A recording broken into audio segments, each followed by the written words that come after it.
Hello student, स्वागत है आपका आईसीटी वर्चुअल क्लासेस में। मैं हूं कविता, आपकी साइंस टीचर। उम्मीद करती हूं आप सभी अच्छे होंगे और स्वस्थ होंगे। तो क्लास कंटिन्यू करेंगे अपना चैप्टर जिसका नाम है reaching the age of adolescence. हम बात कर रहे हैं एडोलसेंस के बारे में, यानी कि किशोर अवस्था के बारे में। प्रीवियस लेक्चर में कुछ टॉपिक हमने पढ़े हैं। यहाँ पर हमने समझा है किशोर अवस्था क्या होती है, यानी कि एडोलसेंस क्या होता है, प्यूबर्टी क्या होती है, एज क्या है इसकी। तो आपने कहा कि अगर हम एज को लेकर के चले तो 11 से 13 वर्ष हो सकता है। अब इसमें हो सकता है कि किसी में लेट 10 यानी कि जो 10 वर्ष की उम्र होती है उसमें हो सकता है एडोलसेंस आ जाए, जिसमें बहुत अर्ली होता है। किसी में अगर लेट होगा तो 13 या 14 वर्ष की उम्र में भी हो सकता है, तो वेरी करता है। अगर हम एक आइडल एज देखें तो 11 से 12 या 13 वर्ष की जो उम्र होती है उसमें किशोर अवस्था की जो उम्र है वो इसे माना गया है। ठीक है, अभी तक हमने यहाँ पर क्या क्या चीजें समझी हैं। हमने समझा है कि एडोलसेंस क्या होता है और प्यूबर्टी क्या होती है, दोनों में डिफरेंस क्या है, यहाँ पर इसके बारे में हमने बात की है। साथ ही साथ हमने एक चार्ट देखा है जो कि हमने प्रीवियस लेक्चर में भी रिवाइज किया है, और इसमें हमने कहा कि क्या चेंजेस आते हैं प्यूबर्टी के टाइम पे। तो हमने कहा हाइट सडनली इंक्रीज होती है। सेकेंड हमने कहा बॉडी शेप में चेंजेस आते हैं, और जो यहाँ पे मेल चाइल्ड और फीमेल चाइल्ड है जो कि अब क्या है एडोलसेंस है, उनकी बॉडी में डिफरेंट डिफरेंट चेंजेस आएंगे। ठीक है, वॉइस में चेंजेस आते हैं। यहाँ पर स्वेट ग्लैंड और जो ऑयल ग्लैंड है वो यहाँ पर डेवलप होने लगती है और स्वेट और ऑयल का प्रोडक्शन करने लगती है। आपने कहा कि जो यहाँ पर रिप्रोडक्टिव ऑर्गन्स हैं वो डेवलप होते हैं। साथ ही साथ मेंटल, इमोशनल और इंटेलेक्चुअल मेच्योरिटी यहाँ पर आती है। तो ये सारे चेंजेस हमने यहाँ पर देखे हैं। आगे बढ़ते हैं। हमने कहा हमारे पास टॉपिक आता है कि जो परिवार के सदस्य होते हैं उनकी जो हाइट है वो एक जैसी क्यों होती है, क्या रीजन है इसका।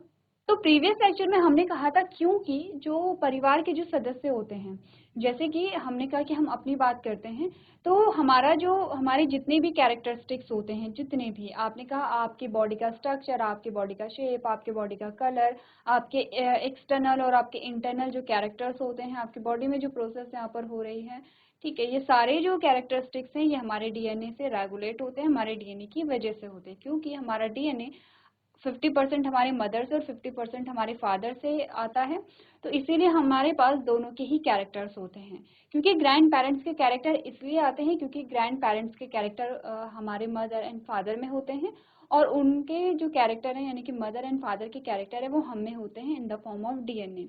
तो इसीलिए क्या होता है, सेम कैरेक्टर को शेयर करते हैं एक ही फैमिली के जो मेंबर्स होते हैं जिनका ब्लड रिलेशन होता है। ठीक है, आगे बढ़ते हैं और बात करते हैं what are secondary sexual character, यानी कि जो द्वितीय लक्षण होते हैं, ठीक है, उन्हें वो कौन कौन से होते हैं। तो यहाँ पर ध्यान ये देना है कि जो सेकेंडरी कैरेक्टर्स होते हैं या सेकेंडरी सेक्सुअल कैरेक्टर्स होते हैं, सेकेंडरी कैरेक्टर भी आप कहेंगे तो हमें समझ आता है सेकेंडरी कैरेक्टर का मतलब क्या है या सेकेंडरी सेक्सुअल कैरेक्टर का क्या मतलब है। ठीक है, तो यानी कि द्वितीय लैंगिक विशेषताएं या द्वितीय लैंगिक गुण जो होते हैं वो क्या क्या होते हैं। अब यहाँ पर हमें पता है, अगर हमने चैप्टर अभी तक पढ़ लिया है तो, और जब हम चैप्टर पढ़ लेते हैं तो हमें सेकेंडरी कैरेक्टर तो पता होते हैं कि क्या क्या कैरेक्टर होते हैं, लेकिन हम कंफ्यूज कर जाते हैं कि अगर हम बॉय की बात कर रहे हैं तो एक बॉय में सेकेंडरी कैरेक्टर क्या होते हैं और एक गर्ल है उसमें सेकेंडरी कैरेक्टर क्या होते हैं। यानी कि मेल और फीमेल के जो सेकेंडरी कैरेक्टर्स हैं वो डिफरेंट डिफरेंट होते हैं, यानी कि उनका जो एक्शन है यहाँ पे वो डिफरेंट होगा। तो ये हमें ध्यान रखना है कि मेल में कौन से कैरेक्टर आते हैं और फीमेल में कौन से कैरेक्टर्स आते हैं। तो हमने कहा एट प्यूबर्टी, प्यूबर्टी कौन सा टाइम पीरियड है, जब यहाँ पर जो रिप्रोडक्टिव मेच्योरिटी है वो आ गई है। Some changes occur in both male and female that distinguish them from each other। तो आपने कहा जब प्यूबर्टी आती है तो बॉडी में कुछ चेंजेस आते हैं मेल और फीमेल में, और ये वही चेंजेस होते हैं जो मेल और फीमेल को क्या करते हैं, डिस्टिंग्विश करते हैं, यानी कि उनमें डिफरेंस को पता लगाते हैं। जैसे कि हमने कहा अगर आप 4 या 5 साल के बच्चे को देख रहे हैं तो आप पता नहीं लगा पाते हैं कि ये बेबी बॉय है या बेबी गर्ल है, लेकिन जैसे ही आप किसी 12-13 वर्ष की उम्र में एक बॉय एक गर्ल को देखते हैं तो आपको समझ आते हैं क्योंकि बहुत सारे चेंजेस आ जाते हैं। ठीक है, अब हमने कहा the features that develop in them are called secondary sexual character. आपने कहा कि जो टीनेज में या जो किशोर अवस्था के जो दौरान जो कैरेक्टर्स डेवलप होते हैं उन्हें हम द्वितीय गुण कहते हैं यहाँ पर। ठीक है, अगर हम बॉयज की बात करें, in boys some secondary characters are facial hair growth. आपने का जो बॉय होते हैं उनमें फेशियल हेयर ग्रोथ आ जाती है, बियर्ड्स आ जाती हैं, आता है, आपने देखा होगा कि धीरे धीरे क्या होते हैं, जो बियर्ड्स होती हैं वो आ जाती है, जैसे दाढ़ी मूंछ आप कहते हैं, ऐसे आने लगती हैं। फीमेल में ऐसा होता है? नहीं, फीमेल में ऐसा नहीं होता है, इसीलिए कहा है कि दोनों के कैरेक्टर डिफरेंट है। Growth of hairs on chest, under the arms and pubic area, तो आपने कहा चेस्ट में या अंडर आर्म्स में या प्यूबिक एरिया में यहाँ पे जो हेयर ग्रोथ है वो होने लगती है। तो फीमेल के कैरेक्टर क्या है? तो आपने कहा some secondary characters in girls are development of breast, यहाँ पे क्या होता है, ब्रेस्ट डेवलपमेंट होने लगता है, growth of hair under arms and pubic area. तो ये क्या होते हैं, कुछ सेकेंडरी कैरेक्टर्स होते हैं। क्लियर है इतना? एक बार आप लोग नोट कर लेंगे यहाँ पर कि मेल में और फीमेल में क्या क्या कैरेक्टर डेवलप यहाँ पर होते हैं।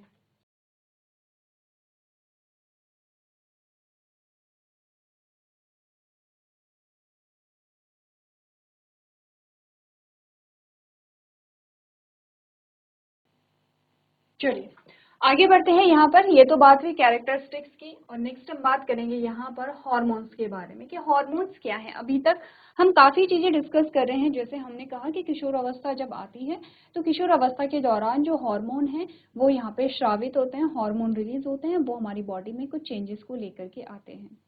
क्या होते हैं हार्मोन्स और कैसे वो यहाँ पे रिलीज होते हैं, कि कौन कौन से वो हार्मोन्स होते हैं जिनका किशोर अवस्था से यहाँ पे संबंध होता है, इसके बारे में हम डिस्कस करेंगे। सबसे पहले हमें समझना है जो हार्मोन्स हैं उनकी जो डेफिनेशन है उसके बारे में बात करेंगे, ठीक है। तो हमने कहा there are endocrine glands present in human with secret chemical substance in the body is called hormone. आपने कहा मनुष्य में अंतःस्रावी ग्रंथियां होती हैं। तो सबसे पहले ग्रंथियां क्या होती हैं इसके बारे में हम बात करते हैं। सबसे पहले हम बात करेंगे यहाँ पर किसके बारे में, ग्रंथि के बारे में या ग्रंथियों के बारे में। तो जो ग्रंथियां होती हैं जिन्हें हम ग्लैंड्स कहते हैं, इन ग्रंथियों को हम क्या कहते हैं, ग्लैंड्स कहते हैं। ग्लैंड्स आपकी बॉडी के पार्ट्स होते हैं या आपके शरीर के अंग होते हैं या हमारी बॉडी में ऐसे स्ट्रक्चर्स होते हैं, ऐसी संरचनाएं होती हैं जिनका काम होता है यहाँ पर सिक्रीशन करना। सिक्रीशन का मतलब होता है श्रावण करना, श्रावित करते हैं, इनका काम होता है क्या, श्रावण। श्रावण का मतलब समझते हैं, कुछ चीजें रिलीज करना, कुछ चीजें यहाँ पे क्या करना, प्रोड्यूस करना या रिलीज करना, श्रावण करना, ठीक है। तो आपने कहा इनका काम होता है श्रावण। अब ये होती है यहाँ पर दो प्रकार की, ठीक है, ये दो अलग अलग प्रकार की होती हैं। एक का नाम है यहाँ पर एंडोक्राइन, जिसे अंतःस्रावी ग्रंथि कहते हैं, एंडोक्राइन ग्लैंड, इसको हम कहते हैं अंतःस्रावी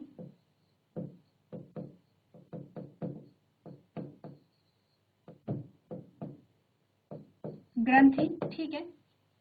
और एक होता है एक्सोक्राइन ग्लैंड,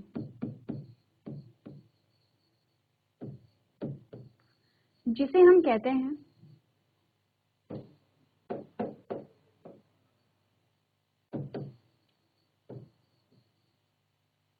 हम कहते हैं बहिश्रावी,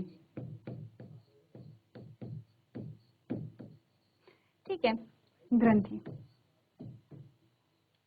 दोनों का काम है यहाँ पर श्रावण करना, दोनों का ही काम है यहाँ पर क्या करना, सिक्रीशन करना, ठीक है। अब क्या सिक्रीट करते हैं, कुछ हॉर्मोन्स को करते हैं, कुछ आपने कहा एंजाइम्स यहाँ पर होते हैं उनको करते हैं, ठीक है। अब सबसे पहले ये समझते हैं कि ये जो हॉर्मोन्स होते हैं वो होते क्या हैं। एंडोक्राइन सिक्रीशन क्या है, एक्सोक्राइन सिक्रीशन क्या, उसके बारे में बात करेंगे। सबसे पहले हम बात करेंगे हार्मोन के बारे में। तो अभी तक हमने क्या समझा है, हमने कहा मनुष्य में जो अंतःस्रावी ग्रंथियां होती हैं जिनसे शरीर में रासायनिक पदार्थों का स्राव होता है और इनको हार्मोन कहते हैं। तो बेसिकली हार्मोन होते हैं केमिकल, या इन्हें हम बायोकेमिकल भी कह सकते हैं, क्योंकि एक तो केमिकल वो होते हैं जो आपके लैबोरेटरीज में होते हैं, ठीक है, वो केमिकल है, लेकिन जो हमारे शरीर के अंदर नेचुरली बन रहे हैं, प्राकृतिक रूप से बन रहे हैं, उसे हम बायोकेमिकल कह सकते हैं, क्योंकि जीवित जीव के अंदर जो बन रहे हैं। तो हमारी बॉडी में भी केमिकल्स पाए जाते हैं, इन केमिकल्स को कहते हैं हार्मोन। अब ये हार्मोन करते क्या है हमारी बॉडी में, तो नेक्स्ट आपका जो पॉइंट है वो बताता है these chemical substances are responsible for changes in the human body at the time of puberty. तो हमने कहा कि ये हार्मोन क्या करते हैं, बदलाव करते हैं, बहुत सारे बदलाव करते हैं, शरीर में बदलाव करते हैं। हमने कहा हमारे शरीर में कुछ जो भी क्रियाएं होती हैं उनको बढ़ाते हैं या उन्हें कम करते हैं, उन्हें शुरू करते हैं या उन्हें रोकते हैं। आवश्यकता के अनुसार यानी कि अकॉर्डिंग टू नीड, जो भी हमारी नीड है, जो भी हमारी रिक्वायरमेंट है, उसके अकॉर्डिंग ये हमारी बॉडी में परिवर्तन लाते हैं। तो हमने क्या बात की है कि यौवन के समय यानी कि जब प्यूबर्टी होती है, मानव शरीर में परिवर्तन के लिए ये रसायन जो है वो जिम्मेदार होते हैं। ठीक है, अब हमने कहा ठीक है ये चेंजेस लाते हैं, लेकिन कैसे चेंजेस लाते हैं, कैसे काम करेंगे ये? तो हमने कहा this hormone act as a messengers and are responsible for transporting signal for one cell to another. आपने कहा ये मैसेजेस को कन्वे करने का काम करते हैं, जैसे कि आपकी बॉडी में चेंजेस आए हैं, जैसे कि फॉर एग्जांपल हमने अभी सेकेंडरी कैरेक्टर्स की बात की है। हमने कहा सेकेंडरी कैरेक्टर्स को अगर हम देखें तो हमने कहा कि जो यहाँ पे मेल होते हैं उनकी बियर्ड्स आने लगती है। अब यहाँ पर आपने कहा कि जो बियर्ड्स आने का सिग्नल है वो भी हॉर्मोन्स देंगे। ठीक है, जैसे कि हमने कहा बॉडी के शेप में चेंजेस आने लगता है, उसका जो संदेश है वो भी हार्मोन देंगे। जैसे कि हमने कहा वॉइस में चेंजेस आ जाता है, जो मेल है उनकी वॉइस हैवी हो जाती है, जो फीमेल है उनकी वॉइस सॉफ्ट हो जाती है, इसका सिग्नल भी हार्मोन्स देंगे। तो हमने कहा कि जो हार्मोन है वो संदेश वाहक के रूप में कार्य करते हैं और एक कोशिका से दूसरी कोशिका तक संकेतों के परिवहन के लिए जिम्मेदार होते हैं। Hence, they evoke responses from various organs of the body and tissues. Hormones have certain properties or characteristics. आपने कहा इसीलिए शरीर के विभिन्न अंगों और ऊतकों से प्रतिक्रिया उत्पन्न करते हैं हार्मोन। हार्मोन में कुछ गुण या कुछ विशेषताएं यहाँ पर पाई जाती हैं, इनके बारे में हम बात करेंगे। तो यानी कि हार्मोन की क्या क्या विशेषताएं होती हैं उसके बारे में हम बात करेंगे। उससे पहले आपको ये समझना है हार्मोन क्या होते हैं, हार्मोन किस प्रकार से कार्य करते हैं। आपको ये जो पॉइंट्स है ये अपनी कॉपी में नोट करने हैं।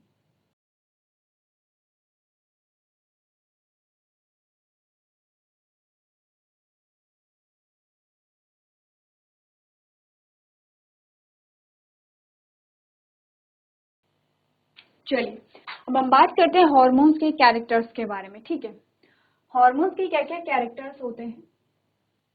तो सबसे पहला जो कैरेक्टर हमारे पास हार्मोन का आता है वो है they are secreted by endocrine glands.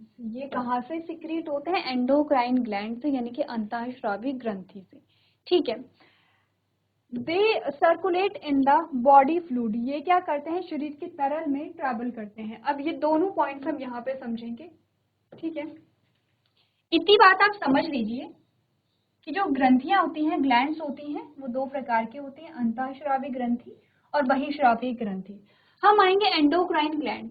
Endocrine gland जो है वो हार्मोन को सिक्रीट करते हैं। वो क्या करेंगे? हार्मोन्स को यहाँ पर सिक्रीट करेंगे। ठीक है, तो एक्सोक्राइन ग्लैंड अभी हटा लें क्योंकि हम बात कर रहे हैं हार्मोन्स के बारे में। हमारा टॉपिक क्या है? हार्मोन्स है। तो हमने कहा एंडोक्राइन ग्लैंड जो है वो हार्मोन्स को रिलीज यहाँ पर करते हैं। ये चलिए एक्सोक्राइन ग्लैंड इतना हम देख लेते हैं ताकि हमें पता रहे कि ग्लैंड्स कितने प्रकार की होती हैं। अब ये क्या करेंगे, जो एक्सोक्राइन ग्लैंड्स होती हैं ये हार्मोन को जब सिक्रीट करती हैं, ये हार्मोन को यहाँ पे सिक्रीट कर रही हैं। तो ये हार्मोन को कहाँ सिक्रीट करती हैं? आपने कहा ये करती हैं आपके ब्लड वेसल्स। ये आपकी क्या है? ब्लड वेसल्स है। ये आपके रक्त में, आपके ब्लड में क्या करेंगे? यहाँ पे हार्मोन को रिलीज करती हैं। अब ये हार्मोन्स ब्लड से कहाँ जाएंगे? आपने कहा जहां पर भी इनका काम होगा वहां पर ये क्या करेंगे? अपने काम को करेंगे। यानी कि हमने कहा जो हार्मोन्स होते हैं वो अंतःस्रावी। पहला पॉइंट क्या है? आपने कहा हार्मोन्स की क्या क्या कैरेक्टर्स हैं। तो सबसे पहला पॉइंट हमारे पास ये आता है कि हार्मोन्स अंतःस्रावी ग्रंथि यानी कि एंडोक्राइन ग्लैंड से स्रावित होते हैं। पहला पॉइंट ये था। दूसरा था कि ये कहाँ सर्कुलेट करते हैं? बॉडी फ्लूइड में। हमने जो सेकंड पॉइंट पढ़ा है they circulate in the body fluid, यानी कि ये शरीर के तरल में क्या करते हैं? यहाँ पर परिवहन करते हैं।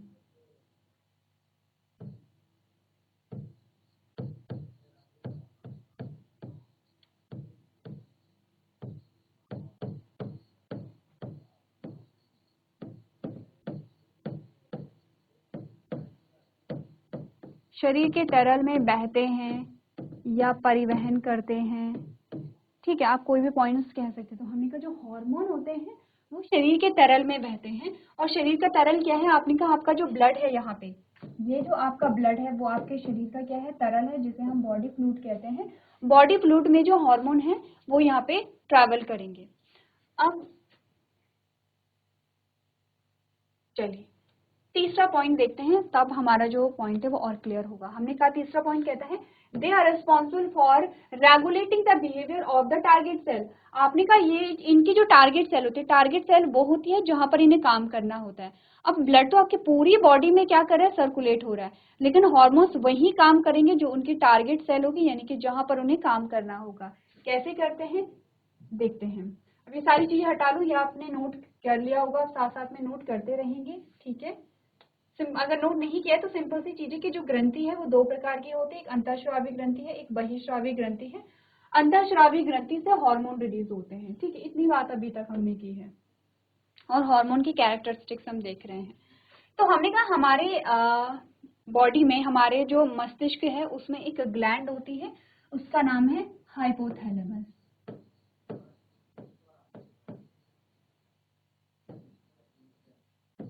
ठीक है, कहाँ पर होती है, हमारे ब्रेन में होती है, ठीक है। ये ध्यान रखने की कहाँ पर होती है। हाइपोथैलेमस रिलीज करता है GnRH। GnRH की फुल फॉर्म होते हैं गोनेडोट्रोपिन रिलीजिंग हार्मोन, ठीक है।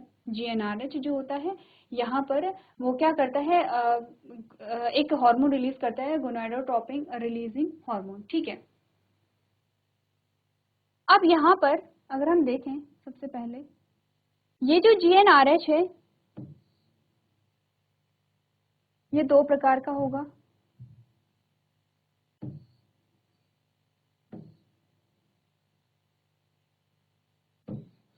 ये गोनेडोट्रोपिन रिलीजिंग हार्मोन क्या होता है, दो प्रकार का होता है। एक्चुअली में इसमें एक और स्टेप होता है। ये क्या करेगा, सबसे पहले रिलीज करता है गोनेडोट्रोपिन स्टिमुलेटिंग हार्मोन,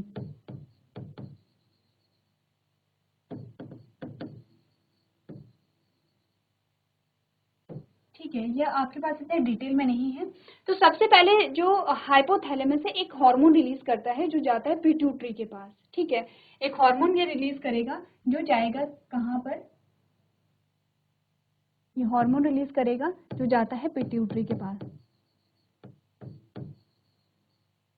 पिट्यूटरी जो है वो रिलीज करता है गोनेडोट्रोपिन रिलीजिंग हार्मोन जो दो प्रकार का होता है, जिसे हम लिखते हैं GnRH। इसकी फुल फॉर्म क्या होती है, गोनेडोट्रोपिन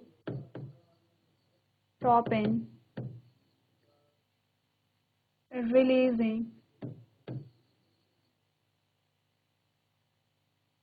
हार्मोन, ठीक है। ये जो गोनेडोट्रोपिन रिलीजिंग हार्मोन है ये दो टाइप के होते हैं, एक होता है LH और एक होता है FSH। फुल फॉर्म पे जाए तो इसकी फुल फॉर्म होती है ल्यूटिनाइजिंग हार्मोन और इसकी फुल फॉर्म होती है फॉलिकुलर स्टिमुलेटिंग हार्मोन, ठीक है। इनकी जो टारगेट साइट है यहाँ पर LH और FSH दोनों कहाँ पर होते हैं, जो फीमेल रिप्रोडक्टिव सिस्टम हमने पढ़ा था, जब हमने रिप्रोडक्शन जो चैप्टर पढ़ा था, इससे प्रीवियस जो चैप्टर हमने डिस्कस किया था उसमें हमने देखा था जो फीमेल रिप्रोडक्टिव हार्मोन और फीमेल रिप्रोडक्टिव सिस्टम में आपने सबसे पहले फैलोपियन ट्यूब देखी है इस प्रकार से, ठीक है। ये तो क्या है, यहाँ पे ओवरी आ जाती है, ये ओवरी आ जाती है, यहाँ पे ये ओवरी है और ये यूट्रस आ जाता है, ये आपकी ओविडक्ट आ जाती है, ध्यान आया। अब हमने क्या कहा था, यही ओवरी है और यहीं पर क्या बनेगा, फीमेल गैमेट का फॉर्मेशन होता है, ठीक है, जो यहाँ जाती है। क्या है ये, फीमेल गैमेट। क्या नाम है फीमेल गैमेट का, पूछा जाता है आपसे, ओवम या एक्सेट, ठीक है। इतना ध्यान रखिए। अब ये LH और FSH का काम कहाँ होगा, इस ओवरी में होगा। LH और FSH का काम कहाँ पर होगा, ओवरी में होगा। अब ध्यान से देखिए क्या क्या चीजें हो रही हैं। आपने कहा कि जो पिट्यूटरी ग्लैंड है उससे गोनेडोट्रोपिन रिलीजिंग हार्मोन रिलीज होते हैं और उससे LH और FSH रिलीज होते हैं। तो ये जो साइकिल चल रही कहाँ से चल रही है, आपके ब्रेन से कुछ हार्मोन रिलीज होते हैं, वो जाते हैं आपकी ओवरी में, ठीक है। और आपकी ओवरी में जब जाते हैं तो वहां पर ये अपना काम करते हैं। तो टारगेट सेल LH और FSH की टारगेट सेल क्या है, यहाँ पे ओवरी है। ये अगर हम मेल में कहें तो मेल में हमने कहा टेस्टिस होती है, ठीक है। LH जो है वो टेस्टिस में जाता है और यहाँ पर ये क्या करेगा, जो गैमेट फॉर्मेशन है उसे यहाँ पे इनिशिएट करेगा। सेम फीमेल गैमेट का भी फॉर्मेशन जो होता है वो इनकी यहाँ पे जो फीमेल गैमेट है उनका जो डेवलपमेंट है उनमें इनका रोल होता है। तो हमने क्या बात की है यहाँ पर कि ये जो हार्मोन है ये रिलीज कहीं और से होते हैं, ठीक है। जैसे हमने कहा हमारे ब्रेन से रिलीज हो रहा है रिलीज। अब ये जो ब्रेन से रिलीज होता है तो इसकी टारगेट साइट कहाँ पर है, आपने का जो रिप्रोडक्टिव सिस्टम है वहां पर है। तो हमारी ब्रेन से लेकर के रिप्रोडक्टिव सिस्टम तक ये कैसे जाते हैं, आपने का ब्लड के थ्रू जाते हैं। तो आपका जो तीसरा पॉइंट है वो यही कहता है they are responsible for regulating the behaviour of the target cell. जो इनकी टारगेट सेल होती है यानी कि जहां पर इन्हें काम करना है ये उनके बिहेवियर को रेगुलेट करते हैं। जैसे जैसे ही ये हार्मोन LH और FSH रिलीज होते हैं वैसे ही हम देखते हैं कि जो गैमीट का फॉर्मेशन है, युग्मक का निर्माण है वो शुरू हो जाता है। इसीलिए हमने कहा था कि जब हार्मोन रिलीज होते हैं तब सेकेंडरी कैरेक्टर्स आने लगते हैं, क्योंकि जब सेकेंडरी कैरेक्टर्स आएंगे जैसे कि हमने कहा जो LH और FSH हैं जब वो अपना काम करते हैं तो यहाँ पर कुछ हार्मोन निकलते हैं। जैसे मेल हार्मोन होते हैं, फीमेल हार्मोन होते हैं। फीमेल की बात करें तो एस्ट्रोजन और प्रोजेस्टेरॉन होता है जो ओवरी से रिलीज होगा, लेकिन कब होगा, जब LH और FSH अपना काम करेंगे। जब LH और FSH निकलेंगे, देखिए जब हमने कहा हाइपोथैलेमस पिट्यूटरी को क्या करता है यहाँ पे स्टिमुलेट का मतलब होता है कि इसे कमांड दी जाती है कि अब इसे हार्मोन रिलीज करने हैं। कौन कौन से हार्मोन, गोनेडोट्रोपिन रिलीजिंग हार्मोन जो होता है, दो टाइप के होते हैं, ल्यूटिनाइजिंग हार्मोन और फॉलिकल स्टिमुलेटिंग हार्मोन। ये दोनों हार्मोन जाएंगे ओवरी के पास और ओवरी में गैमेट के फॉर्मेशन को शुरू कर देंगे, यानी कि गैमेट अब मेच्योर हो रही है। जैसे जैसे गैमेट मेच्योर होगी वैसे वैसे यहाँ पे फीमेल हार्मोन निकलेंगे जैसे एस्ट्रोजन और प्रोजेस्टेरॉन। जब फीमेल हार्मोन रिलीज होते हैं तब यहाँ पर सेकेंडरी कैरेक्टर्स आते हैं फीमेल में। सेम ऐसा ही यहाँ पे क्या होता है, मेल में भी होता है। तो तीसरा जो पॉइंट है वो यहाँ पे कंप्लीट हुआ, क्लियर हुआ। तो यहाँ तक की बात जो है वो आप लोग एक बार घर से पढ़ करके लेकर के आएंगे। यहाँ तक कोई कंफ्यूजन है तो आप लोग पूछ सकते हैं। आगे के जो पॉइंट्स है हम नेक्स्ट लेक्चर में यहाँ पे कंटिन्यू करेंगे। तो आज के सेशन में हम इतना ही करेंगे। अभी तक क्लास में बने रहने के लिए आपका धन्यवाद।